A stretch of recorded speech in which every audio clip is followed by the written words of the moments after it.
Salut à toutes et à tous, très heureux de vous retrouver dans Vidéo Club aujourd'hui pour une nouvelle critique de film, la première en ce début d'année, avec un film effectivement que j'ai trouvé assez intéressant, suffisamment en tout cas pour que je puisse vous en parler ici. Donc eh bien il va s'agir de Baby Girl ici avec Nicole Kidman dans un rôle où elle prend des risques à l'image un petit peu de Demi Moore dans Substance, The Substance. Eh bien, nous allons découvrir tout cela ensemble. Cette critique se fera sans spoiler majeur, donc soyez tranquilles. Alors, installez-vous confortablement. On est parti! You seem liberated. I've never experienced anything like this. Good girl. Et donc Baby Girl, film réalisé par Alina Reijnen, voilà, une réalisatrice néerlandaise. Et c'est donc son troisième film ici avec Baby Girl. Elle avait déjà réalisé deux autres que je n'ai absolument pas vus, dont un qui s'appelle Bodies, Bodies, Bodies et l'autre Instinct. Voilà, donc ce sont des films auxquels je vais sans doute m'intéresser parce que Baby Girl est quand même vraiment intéressant sur plusieurs aspects. Et au casting de ce Baby Girl, on va retrouver donc Nicole Kidman, qu'on ne présente plus, et effectivement, je pense qu'elle a pris aussi un risque, à l'image de Demi Moore, comme je vous le disais en introduction, dans The Substance, voilà, parce qu'effectivement, il va y avoir quelques scènes dénudées notamment, et puis bah, voilà, le propos et le sujet est quand même assez intéressant dans le film, donc voilà, elle prend des risques également sur ce long métrage. Elle sera accompagnée dans le film par un acteur extrêmement connu également, qui revient un peu sur le devant de la scène, effectivement, avec ce film aussi, Antonio Banderas, voilà, qui fait quelques films comme ça, par-ci par-là, quelques apparitions, on va dire, plus que vraiment des premiers rôles. Ben voilà, il joue extrêmement bien également dans le film. Et un acteur britannique également, Harry Dickinson, que l'on a vu dans l'excellent Sans filtre tout récemment, mais également dans Iron Claw, voilà, ce film sur l'histoire d'une famille de catcheurs, accompagné de Zac Efron, et voilà, c'était un film extrêmement émouvant, voilà, un film que j'avais mis un peu un film avec mention, hein, que j'avais mis dans mon classement, dans mon top, que vous pouvez voir par ici si vous ne l'avez toujours pas vu, des films de l'année 2024, donc voilà, un trio d'acteurs et d'actrices qui est vraiment extrêmement intéressant pour ce film et pour cette réalisatrice avec son troisième long métrage.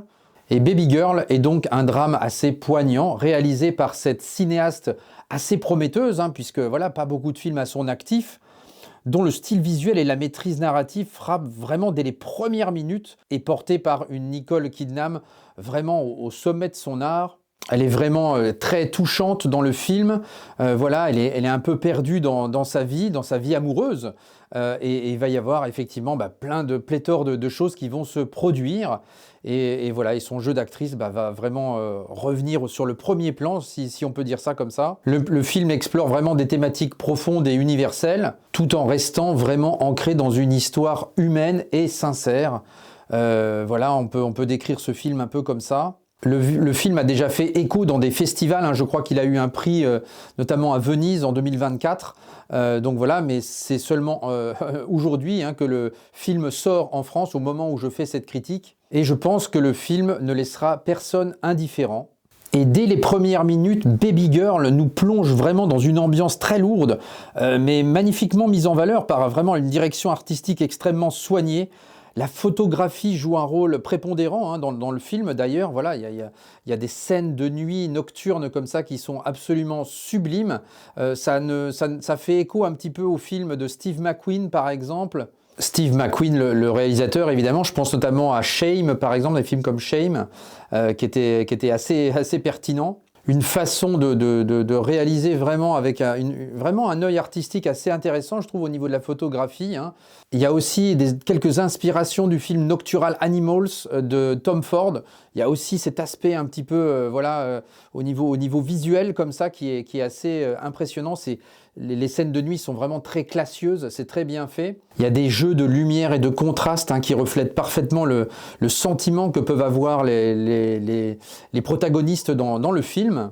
Et Kidman, je trouve, livre vraiment une excellente performance, voilà, avec apportant de la finesse et authenticité à un personnage très complexe et nuancé, voilà, elle apporte vraiment une dimension à son personnage. Et le scénario, bien que assez simple finalement, eh bien, au fur et à mesure du film, se révèle bien plus profond qu'il n'y paraît. Et on aborde évidemment plusieurs thématiques comme la résilience notamment, le pardon, l'aspect familial aussi. L'aspect familial et les liens familiaux hein, qu'on peut avoir dans le film. Et comme dans tout bon film, eh bien, il y a un très bon score également qui accompagne lors de différentes séquences forcément le film. Et à cette réalisation de ce score, eh bien, c'est un compositeur assez jeune, Cristóbal Tapia de Veer, voilà, qui avait déjà œuvré sur l'excellente série Utopia, ainsi que sur The White Lotus. Je sais que c'est un compositeur qu'apprécie beaucoup Dimitri de la chaîne Wanted Wax. Ben écoutez, voilà, donc je te conseille évidemment de voir le film. Voilà, tu ne seras pas déçu par cette très belle composition. Il y a également du Various également hein, sur le film avec vraiment des chansons voilà, qui sont très bien choisies à des moments clés. Il y a je pense notamment une scène dans la boîte de nuit qui est absolument incroyable. Donc la bande son tantôt subtile et tantôt percutante accompagne parfaitement donc l'évolution de l'intrigue sans jamais perdre le pas sur celle-ci et ça c'est quand même extrêmement important. La réalisation quant à elle mise sur des séquences assez longues voilà, pour bien s'imprégner de ce que l'on voit à l'écran. Il y a également des silences hein, assez significatifs dans le film, évidemment. Et l'ensemble donne une densité émotionnelle vraiment très palpable. Alors, je pense qu'il y a certains spectateurs voilà, qui n'apprécieront pas forcément ce rythme dans le film. Mais pourtant, voilà, il y a quelque chose vraiment qui nous hypnotise un petit peu. On a envie d'avancer dans le film. Mais le film privilégie l'introspection à l'action. Donc voilà, il faut être quand même prévenu. Et même si j'ai été un petit peu déçu par la fin du film, je trouve qu'elle aurait pu être vraiment beaucoup plus percutante, beaucoup plus impactante vraiment pour nous spectateurs au vu de ce que l'on avait vu hein, dans tout le film qui est vraiment parfait à mon goût en tout cas. Voilà, la fin elle retombe un petit peu à plat, ça c'est un petit peu dommage, c'est le petit grief que je pourrais avoir sur le film sans vous spoiler évidemment. Et donc en conclusion, Baby Girl mérite vraiment votre attention en ce début d'année 2025. Nicole Kidman brille vraiment dans un rôle parfaitement sur mesure, une réalisation audacieuse, des scènes assez percutantes, une écriture extrêmement émouvante également. Donc pour les amateurs de films dramatiques, voilà, je pense qu'ils en auront pour leur argent hein, dans ce film. Bien que, encore une fois, hein, le film n'est vraiment pas léger, hein, y a des scènes vraiment qui peuvent choquer vraiment les spectateurs. Mais voilà, il y a des scènes un petit peu malaisantes par moments même. Mais voilà, je trouve qu'elles sont extrêmement bien amenées. Il y aura également des thématiques sexuelles comme la domination, les choses comme ça, le consentement. Voilà, tout ça, ce sont des trucs qui vont être abordés dans le film, évidemment. Et ce qui est intéressant finalement dans le film, c'est cette connexion entre le sexe et le cœur. Voilà, il y a vraiment voilà, ces deux penchants et on est effectivement plongé au cœur du personnage de Nicole Kidman. D'ailleurs, même au travers la caméra aussi, on la suit comme ça. Voilà, il y a cette caméra qui suit souvent Nicole Kidman de dos, de profil, de face. Voilà, on est vraiment avec elle. On essaie de ressentir ce qu'elle perçoit également et ce qu'elle ressent. Donc voilà, ça aussi, c'est d'une manière extrêmement bien filmée de la part de cette réalisatrice. Voilà, elle a vraiment une façon de faire qui est vraiment assez intéressante. Les plans sont vraiment très très bien faits. C'est extrêmement bien filmé aussi. Certains y verront peut-être un côté 50 nuances degrés, mais c'est beaucoup plus adulte, beaucoup plus mature. Ça prend plus aux tripes, voilà, de la part de ce film Baby Girl. Et d'ailleurs, Nicole Kidman retrouve un petit peu un rôle quasi similaire en fait à l'excellente Eyes Wide Shut de Kubrick.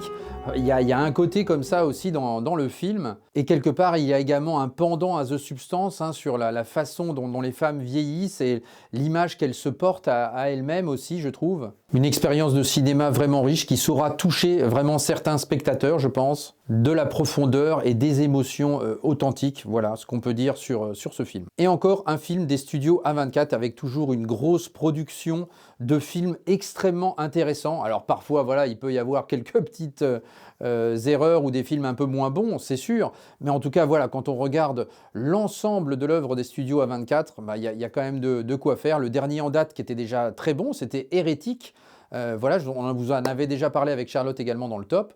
Mais écoutez, ce Baby Girl ne déroge pas à la règle. Et voilà, on poursuit dans les bonnes œuvres cinématographiques avec ce Baby Girl. Donc voilà, n'hésitez pas à me dire dans les commentaires si je vous ai donné l'envie de voir le film. Pour ceux qui l'ont vu, donnez-moi votre retour. Je serai ravi de discuter avec vous, comme d'habitude, pour cette critique de film, la première de cette année 2025. Je vous remercie infiniment de votre soutien. On est quasiment à 4500 abonnés. Donc voilà, on avance, on progresse encore. Donc merci infiniment. La prochaine vidéo, ce sera dans pas longtemps. Ce sera déjà vendredi. Voilà, avec un nouveau top. Je ne vous dis pas quoi, vous le découvrirez. Voilà, il y aura encore des choses à dire. Donc voilà, donc merci de votre soutien. Et donc le petit pouce qui fait avancer la chaîne et qui fait toujours plaisir. L'abonnement si ce n'est pas déjà fait. Et on se retrouve donc très vite. À très bientôt. Ciao! You're my baby girl.